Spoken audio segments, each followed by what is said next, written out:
Right, so we have my second narrated Wi-Fi battle coming up today. It's an OU 5th gen battle against Mark, who I found on TPX chat. I've just got a few pokes I threw together from my box. Thought it was a pretty strong team. It's not got a massive weakness, I don't think. So I lead with my Swampert, and he leads with his Porygon. We did start this. This is the second time we did this battle, so he knew that I was going to lead with Swampert. And so he goes for the Toxic, and I predict that and go for Scissor. And I go for the Bullet Punch because I figure he has his Volcarona, and if I Swords Danced, then he would probably just switch into this and I'd get pretty much nowhere. So he does switch into that. I go for the Bullet Punch, get a crit. Didn't really matter because he gets a few turns of lefties right here. And I switch into Swampert because I know I can take pretty much anything he's got because he's got quite a lot of special defense investment. And he Quiver Dances, and I go for the Stealth Rocks because I really need them up against this thing. And he's got a Corona Goal, which takes a lot of Stealth damage as well. And a Cloister in fact too. So I Stealth Rock, and he's Quiver Danced, and he's going to Hurricane. It misses unfortunately, but that's what happens when you play with low accuracy moves. He Hurricanes again, and it does just over half, and I roar him out to Cloister, which is good because it could be sashed, I don't know, which breaks the sash, which is always cool. So he Icicle Spears. He does get a crit on one of them, which doesn't matter at all because, well, it did that much anyway, so it's not like I could do anything. He's going to roar him out anyway. So there goes the roar, and he gets roared into Garchomp. I'm just going to stay in and Death Water this because I don't want anything to take a Earthquake or an Outrage or a Stone Edge or whatever this Garchomp wants to have, or it might Swords Dance, so I go for the Ice Beam. I think it doesn't really matter.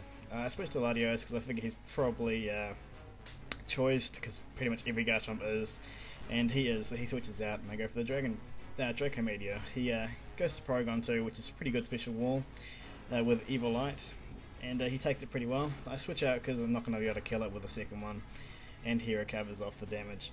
So I go into my Sizzle because I know that he can't touch me because he probably has Tri Attack, Ice Beam, and Toxic, which don't hurt Scissor at all. So I Swords Dance here because his Volcarona, if his Volcarona comes in, he'll get raped by Stealth Rocks. And so he moves into a Zapdos, which it turns out to be Life Orb max special attack Zapdos, and it goes to the Hidden Power Fire, and does not kill my Scissor, which is just epic because this is a Calm max SD Scissor, and is apparently a boss, so he won't die to that. And he Bullet Punches, it gets it down real low. I did get a crit earlier, but it turns out not to matter because he goes to the T-Wave and gets a fully power next turn. So it kind of evens out the hacks, and this will be a double down, which is always fun because, as Smogon says, go back to your lead when you go to a double down, and I don't even have my lead left, so I'm kind of screwed in that respect. So I go back to, I think, Terrakion because I figure he'd go to this because he wants to rapid spin the rocks away, and I thought, well, I'm faster than he is, so I could easily kill him off with a close combat. I think he thinks I'm Scarfed at this point, so he also switches out.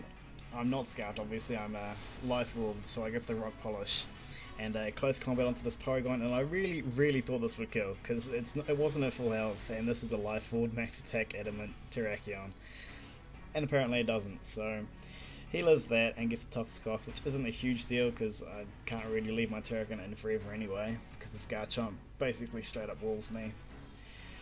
And so he switches, I kill him off with close combat, and he's going to switch into Garchomp, because I can't really touch his Garchomp. I could probably do about half, but I'd still get killed off, and he's probably faster than my entire team anyway. So I switch out and go to Latios, and he predicts that pretty well, and outrages me for the kill, which is kind of a bitch, because my Latios could really have screwed his entire team without Porygon being alive. So I'm dead. I send him by Porygon to wall the Outrage with some Protects, and he only gets a 2-10 Outrage, which is good for me, bad for him, so he switches out, and I figure he's going to switch, so I switch out too. At this point he knows that my Terrakion isn't Scarfed, and I still thought I would be faster than this, but apparently I'm not, so he outspeeds me in Rapid Spins, which is a great play on his behalf, and really kind of made this game way harder for me, because I can't really outspeed his Volcarona once he gets that one Quiver Dance.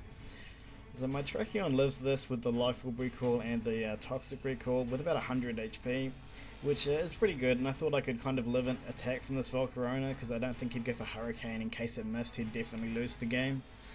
So I go for Stone Edge, and he gets a crit with Fiery Dance, which sucks because I think it mattered. It might not have mattered, and if it didn't, then no big deal.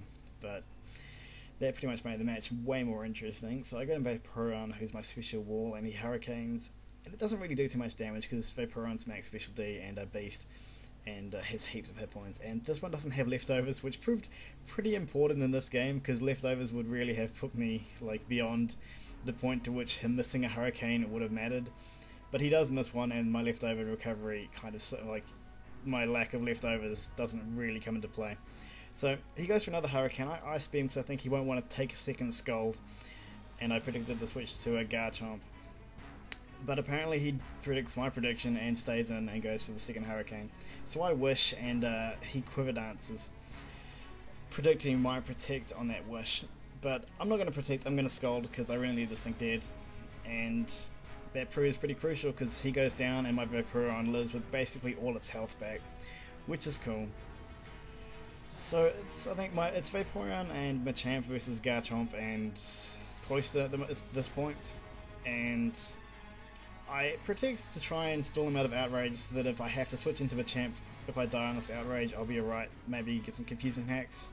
But he gets a 3-turn Outrage anyway, and apparently I live, which is amazing because I really thought I would die, and it proves this Garchomp is in fact scarfed because a banned one would definitely have killed me. So he goes into his last, which is Cloyster, and Shell Smashes, which is definitely the obvious play. So I wish, because I definitely won't be able to live in a thing if I don't have any health. So after all the status effects from his wish, Shell Breaking and his White Herb to recover his stats, I wish. He thinks I'm going to Protect here, which I suppose is kind of a 50-50 call, but I definitely wasn't going to Protect because if he got a second Shell Break off, I definitely wouldn't have been able to live an Icicle Spear or a Brock Blast, whatever he was going to go for. So I Scold and I KO him, which makes it a 2-0, but really it was really close because that could have gone either way at the end. Quite a few predictions that led to the victory. And so that's the end of the game. Thanks for watching, guys. Have a good day. See ya.